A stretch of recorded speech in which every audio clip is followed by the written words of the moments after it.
Frankfurtera orduan iritsi gara. Arratsaldeko 3:20. New Yorkerako hegaldia 5:00 ateratzen da. Ordu eta 20 minutu baino, ez ditut B terminaletik A terminalera igarotzeko. Ez zaigu fingerrik egokitu. Autobusean eraman gaituzte terminalera. Kristalesko ateak zabaldu dira. Eskailera mekanikoak igo ditugu. Pasaporten kontrola, igogailuen behera. Terminal batetik bestera doan tunela.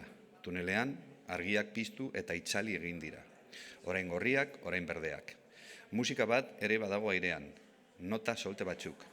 Espazio ontzia ematen du. Igogailuan sartu eta A terminalean atera naiz.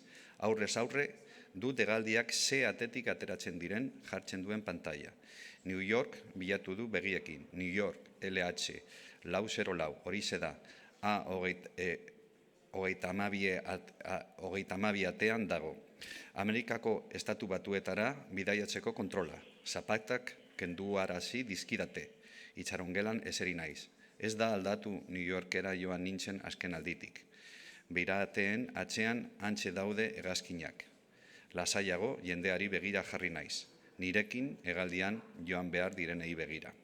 Gogoan dut 2003ko aldi hartan indiar kerak zituen neska batekin konturatu nintzela. Ara eta ona zebilen. Une batean bibion begiradek bat egin zuten. Begi ilun handiak zituen, lotxatiak. Gero galdu egin zen jende artean. Abioiera noiz sartu zein nengoela, denbora pasa neure buruari galdetu nion zer egitera ote zijoan neska hura New Yorkera. New Yorkeko unibertsitatean estudiako zuen behar bada. Indiara itzuliko zen familia bizitatzera eta orain bueltan zijoan estatu batuetara.